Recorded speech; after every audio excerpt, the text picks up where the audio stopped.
హిందువులారా, మనమందరం ఏకమయ్యే సమయం ఆసన్నమైంది. మనమందరం ఐకమత్యంతో సమాజ అభివృద్ధి కోసము పాటుపడదాం. గడిచిన 2000 సంవత్సరాల నుంచి మన దేశ సంపదను, మన ధర్మాన్ని కొల్లగొట్టేందుకు చేసిన ప్రయత్నాలు అన్నీ ఇన్ని కావు. మన సనాతన ధర్మాన్ని, మన హిందూ ధర్మాన్ని నాశనం చేసేందుకు అన్య మతస్థులు చేసిన కుట్రలు, కుతంత్రాలు, దోపిడీలు, అరాచకాలు, అత్యాచారాలు, ఆక్రమణలు అన్నీ ఇన్ని కావు. వాటిని భరిస్తూ మనము ఇప్పటి వరకు ఏమీ చేయలేక వారి మీద దయ, క్షమ, త్యాగం, దానం లాంటి వాటినే మన ఆసరా చేసుకొని మనము వారిని క్షమించాము. మన ధర్మము ఎంతో పవిత్రమైంది. మన ధర్మానికి ఎంతో విశిష్టత ఉంది.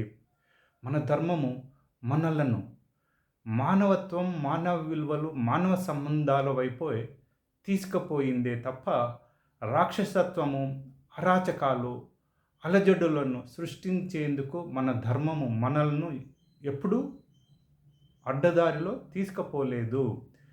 కారణము మన ధర్మానికి ఉన్న పవిత్రత అలాంటిది.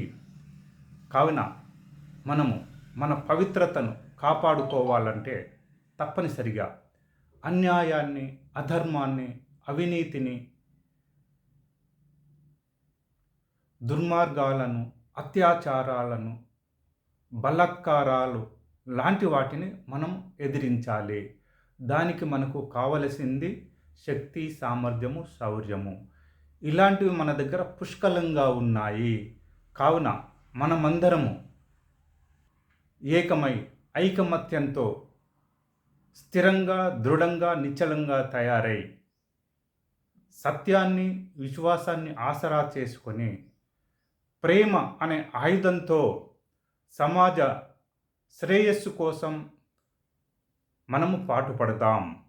అన్య మతస్థులను మనము క్షమించే విధంగా మనము సిద్ధమై వారిని అడ్డుకోవాలి. అన్య మతస్థులకు బుద్ధి చెప్పాలి. కావున హిందువులారా, మనమందరం ఏకమై సింహ గర్జన చేస్తే అన్య మతస్థులు పారిపోక తప్పదు. ఆ సింహ గర్జనకు వారి గుండెలాగి చేస్తారు. కావున మనము ఇప్పటికైనా తెలివి తెచ్చుకొని